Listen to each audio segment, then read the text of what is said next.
Hey guys, so today I'm going to be looking at people who used to be racist part 2. So yeah, let's just get right into the video. From birth, I was raised to be racist in a racist household. My immediate family and extended family all share the same ignorance. At family gatherings, if one of my older cousins let slip they were dating someone new, the first question would be, is she or he white?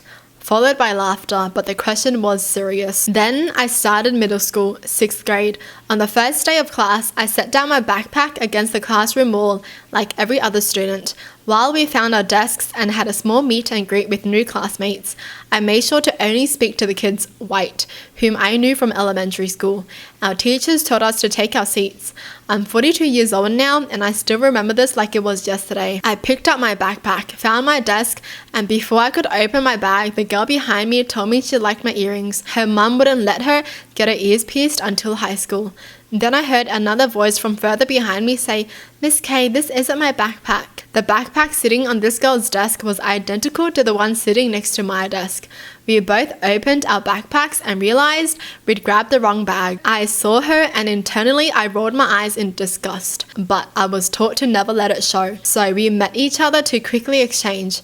Her smile was beautiful. She wore glasses the same shape as mine. She wore her hair in a ponytail, just like mine. In our back to school shopping, we picked the exact same backpack and we picked the exact same Nikes, pink and white. Her name was Jacinda. I found myself genuinely smiling back to her and giggling like young girls do. That day, she asked to sit together during lunch, and we sat beside each other for lunch every single day of middle school. She was my very first best friend.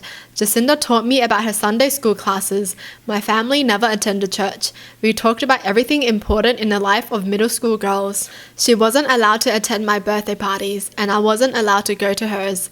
But we always celebrated together at school. I loved her so much. When it was time to go to high school, I continued in public school and her parents chose to homeschool her. I thought homeschooling was the coolest idea. Jacinda was brilliantly intelligent. God, she was going to do great things for this world. Long before the age of social media, we lost touch sadly, but I still think of her often. After meeting Jacinda, I never used another racist word. Meeting Jacinda changed my life for the better. Well, like how people say you gotta experience something to know what's right and what's wrong, because a lot of the times people are taught to be racist, people are taught, to be scared of this race or something, but they don't actually know why. So until they get out there and get close to that person, they will know that all their thoughts are just wrong. This is like the perfect example of that. It's just so sad how families teach their kids to be racist, and then when their kids grow up they think it's normal to be racist, so they're going to be teaching their own kids to be racist, and then that's how that just keeps going down the generation, and it's just so bad. Not me, but my best friend's parents. They told her not to touch me because she would get my skin disease.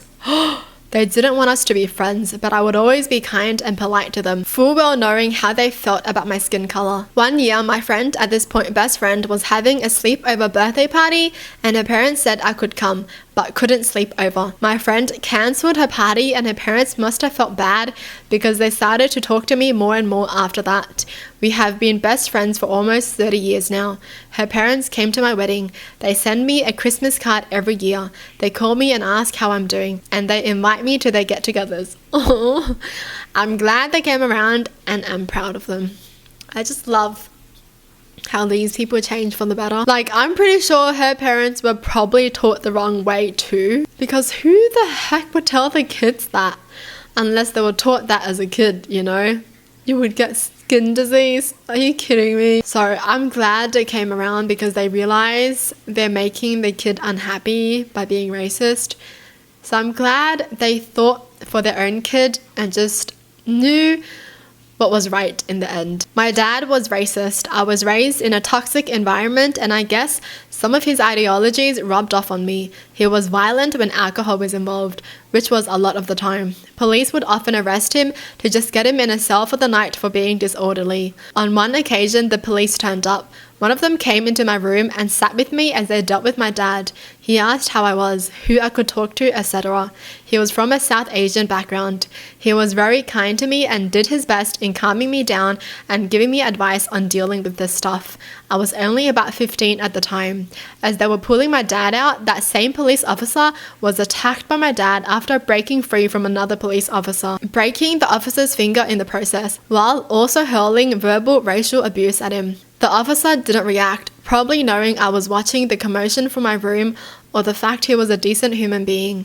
My dad was convicted of multiple offences against a police officer as well as a hate crime. The prosecutor could barely keep a straight face watching my dad hold his head in shame, dressed in plastic overalls because he thought stuffing his clothes down the toilet of his jail cell and flooding the place would be funny. He got community service, probation, and was required to attend rehab. He relapsed a few years ago and can barely walk or talk because of multiple strokes from continued alcohol dependency. The people responsible for protecting me from my dad were people of color. That sure as hell changes your perspective on things, even if you have the slightest ignorance towards another race. Wow, that's such a crazy story, right? Like, their dad was racist, right? So it rubbed off on them, but then they just realized that their dad was the one hurting them the most. Like, the people that the dad hated were the ones who would be helping him instead, when his dad was not helping him at all. Like, you can already imagine how immature his dad is by doing that in jail, stuffing his clothes down the toilet to make the place flood. He thinks that's funny. Yeah, so sad, you know, how some people just have to deal with this stuff. Like, you're a police officer and someone is just disrespecting you because of your race. Just like how I saw in a video where this woman didn't want to get treated because that person was a person of color and they didn't trust them in a hospital. She didn't trust the freaking doctor. As if you're gonna be like that entitled and racist when you're at a hospital to get treated. You know, like, so many people are probably waiting to get treated, and here you are saying you don't want this doctor. Okay, not me, but my grandpa told me that when he was young, he was a bit racist due to his asshole alcoholic dad being really racist and teaching him to treat others of different races like trash. He told me this stopped though when he was around 13 when his dad left. He realized how stupid it was to judge others based on race, and I'm glad he realized how stupid it was since he's a really sweet guy now. Yay! Yay for people realizing that their parents are the actual trashers. How are you going to raise your kids to be hateful people? That's the last thing you want your kids to be. That's so dumb. Well, that's it for the video. Hope you guys enjoyed. Tell me in the comments down below what your thoughts are. And as always, thanks for watching. Hope you guys liked it. And I'll see you guys next time. Bye.